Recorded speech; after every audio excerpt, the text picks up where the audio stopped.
He calls himself a god, others call him unhinged, a genius, a narcissist, a prophet, a provocateur.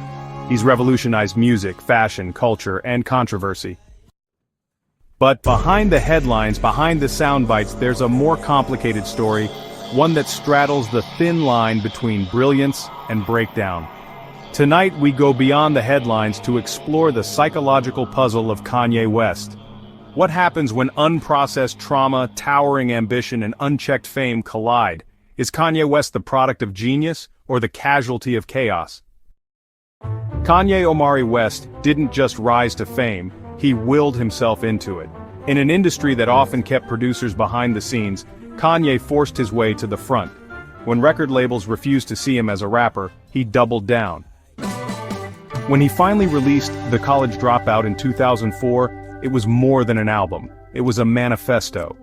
Kanye wasn't just making music, he was shaping culture.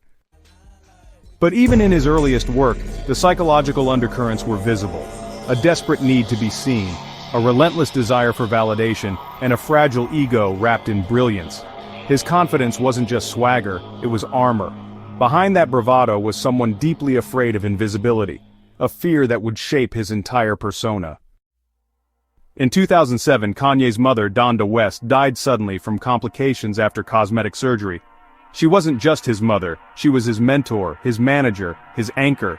Psychologists call this a trauma rupture, a life event that fractures the self. For Kanye, it was more than grief, it was a severing. After Donda's death, something changed. His performances became more erratic, his behavior more impulsive. His public persona began to warp. In interviews he rambled, on stage he ranted, and in the media he was rebranded from visionary to villain. But was it just ego, or was it untreated trauma? In 2018, Kanye West revealed that he had been diagnosed with bipolar disorder. It was a rare moment of vulnerability, but one that came wrapped in chaos. At TMZ headquarters, he said, "When you're bipolar, you have a potential to ramp up, and it can take you to a point where you can even point to people and say they're not real." Bipolar disorder is not just mood swings, it's a neurological condition involving cycles of manic highs and depressive lows. It distorts reality, inflates delusions, and frays self-control. When Kanye's in a manic episode, the signs are clear: grandiosity, calling himself a god, sleeplessness, working for days without rest, risky behavior, controversial tweets, presidential campaigns, flight of ideas, rapid, disconnected thoughts. But here's the complication. Kanye's fame doesn't just mask the symptoms, it rewards them. Where others are hospitalized, Kanye is handed a microphone. Where others are silenced, he is amplified. Narcissism or vulnerability? The split self. Kanye West embodies a contradiction that psychologists often describe in patients with narcissistic traits and mood disorders: the split between public grandiosity and private fragility. He claims to be the greatest artist God has ever created, yet frequently speaks of feeling misunderstood, misrepresented, and unprotected. This duality isn't unique to Kanye. It's a known pattern in narcissistic vulnerability, a psychological state where the external ego is inflated to protect a wounded core. In one moment, he's declaring, "I am Shakespeare, I am Walt Disney, I am Steve Jobs." And in the next he's tweeting, "Sometimes I scare myself. Is he performing or is he pleading?" To truly understand Kanye, we must accept that both can be true. He is a man at war with himself, one side desperate to conquer the world, the other just trying to hold it together. The cost of boundless fame. Fame does something strange to the human brain. Studies show that prolonged celebrity exposure can distort a person's sense of self, alter brain chemistry, and reinforce delusional thinking, especially in people with underlying psychological vulnerabilities. And Kanye? He wasn't just exposed to fame. He was fame. From his marriage to Kim Kardashian, to launching billion-dollar fashion lines, to running for president in 2020,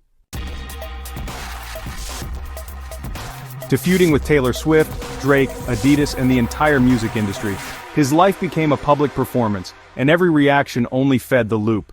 The spotlight doesn't just illuminate, it blinds.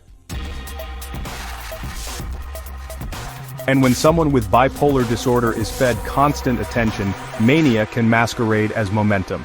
The more outrageous the behavior, the louder the applause, until the audience stops clapping. In recent years, Kanye's controversies have intensified. He's been accused of anti-Semitism, launched incoherent presidential campaigns, made explosive remarks on national television, and burned bridges with nearly every industry partner. Each time, fans and critics alike ask the same question: is this part of the act, or is he spiraling? But maybe the act is the spiral. When chaos becomes part of your identity, it's hard to tell where performance ends and pathology begins. Psychologists call this identity fusion, when someone loses the ability to distinguish who they are from the character they've created. It's no longer Kanye playing Kanye, it's Kanye being Kanye. And when your brand is unpredictability, every moment becomes an opportunity for disruption, no matter the cost. Genius or chaos? So what do we make of it all? Is Kanye West a genius tortured by his own brilliance? Or a man unraveling under the weight of trauma, diagnosis, and unfiltered fame? The truth may be both. Psychology doesn't deal in absolutes, and neither does Kanye. He is a man of contradictions, arrogant yet deeply insecure, brilliant yet self-destructive, visionary yet vulnerable. Maybe the real tragedy is that we've watched his struggle as entertainment, applauding his highs and dissecting his lows. Maybe we never asked, is he okay? Only, what will he do next? And maybe that's the real chaos. If you found this story thought-provoking, consider subscribing. We explore the psychology behind the headlines, where truth, trauma, and the human mind collide. New video every day. Subscribe now. And as always, stay curious, stay questioning.